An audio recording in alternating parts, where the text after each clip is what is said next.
Buenas tardes, me presento. Aquí, Loemí Robles Félix de la Facultad de Derecho de Culiacán. Esta tarde traigo para ustedes un tema a exponer para mi clase de Derecho Laboral. El tema es contrato individual del trabajo.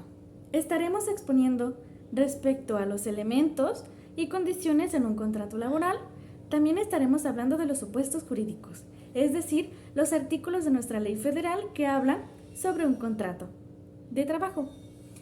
También estaremos hablando de los tipos de contrato que existen y las relaciones laborales que pueden existir, como lo son una relación laboral al extranjero.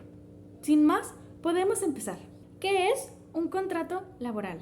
Bueno, antes de hablar de lo que es un contrato individual, debemos entender lo que es un contrato laboral.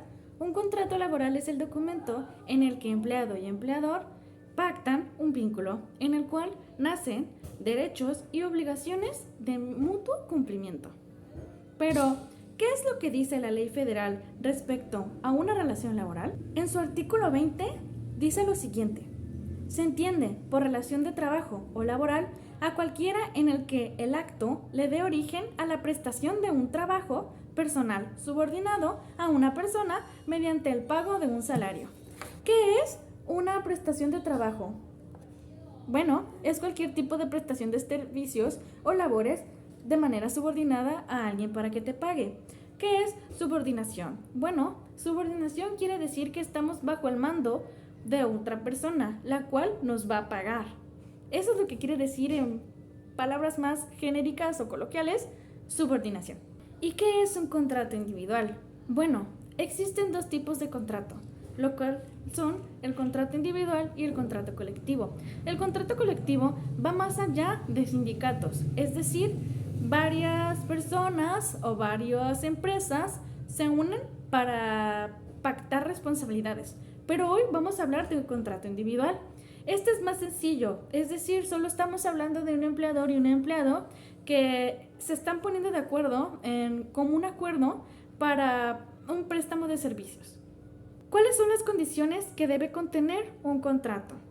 Estas condiciones las podemos encontrar en los artículos 24 y 25 de la Ley Federal, los cuales son nombre, nacionalidad, estado civil, CURP y RFC del empleado y del empleador. También en las condiciones se dicta el tipo de salario que se va a tener, las prestaciones, las vacaciones, los días de descanso, los días laborales, el horario. Todas esas condiciones se van a pactar en un contrato. También tenemos los elementos. Los elementos que debe contener el contrato son la identificación de ambas partes, la fecha de inicio y de terminación del contrato.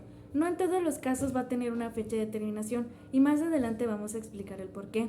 Vamos a hablar de la subordinación, del tipo del trabajo que se va a tener y el tipo de salario base o inicial que se va a tener en dicho contrato o en dicha labor. Cuando a una persona no se le identifique el tipo de trabajo o el tipo de puesto que se va a tener, se le debe de dar uno en el cual esté capacitado. En caso de que no esté capacitado, se le debe dar capacitación antes de comenzar a trabajar. También se le debe dar uno en el que esté apto. Por ejemplo, no le van a dar a una persona, por ejemplo, que no tenga la capacidad de cargar pesado, una labor en la que tenga que cargar mucho peso.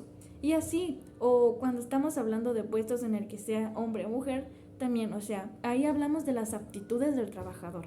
Todo eso podría considerarse como elementos en el contrato. Hablábamos de la terminación y de la finalización del contrato. No en todos los casos, como ya lo había dicho, va a tener una fecha de terminación. ¿Por qué? Porque existen diferentes tipos de contratos. ¿Cuáles son estos? Los tipos de contratos son por tiempo determinado. Estos son los que decimos en los que va a haber una fecha de inicio, una fecha de terminación de labores. Por tiempo indeterminado, es decir, es hasta que la persona decida renunciar o hasta que se presente una situación en la que se le deba de despedir. No hay un plazo especificado para las labores. También el contrato eventual. ¿Cuál es este? Este define un periodo laboral establecido, ya sea por aumento de producción en la empresa, por temporada o para reemplazar a un personal. También tenemos el periodo de prueba o de evaluación. Es decir, aquí es donde se van a revisar las aptitudes. Vamos a ver si la persona es capacitada o es apta para el puesto. Llegamos al final del video y aquí es cuando entramos con la pregunta del millón. ¿Qué pasa cuando se cumple con los elementos o con las condiciones pactadas en un contrato? Ahí es cuando llegamos a la realización del contrato, es decir, se tiene que volver a hacer o en el peor de los casos terminar, o bien el pago de una indemnización por incumplimiento del contrato. Cuando hablamos de un pago por incumplimiento, la mayoría de las veces nos llega a la mente cuando un patrón le paga al empleado por el incumplimiento. Pero a veces va a ser al revés, es decir, el empleado le va a incumplir a su empleador. ¿Cuál de los casos podría ser este? Bueno, podría ser cuando una persona falta el respeto al reglamento, como lo podrían ser al horario, a los días laborales, es decir, las faltas que se tienen. El pacto en el que se puede llegar a tener en un contrato es los días laborales. Si tú faltas a ellos en determinados días o una cantidad de días, por ejemplo, se te puede llegar a despedir y ahí ese despido ya sería justificado y el patrón a ese acuerdo llega contigo a la hora de la firma, a la hora del contrato. Y es por eso que pues podría decirse que ya el incumplimiento pues se está pagando, entre comillas, pues con tu despido, aunque suene gracioso. Y cuando sea al revés, bueno, pues el patrón va a pagarle indemnización cuando tenga que hacerlo. Ya de una manera más resumida, creo que es todo por mi parte. Eso fue, pues, para ustedes lo que es un contrato individual. Y bueno, espero les haya gustado. Gracias.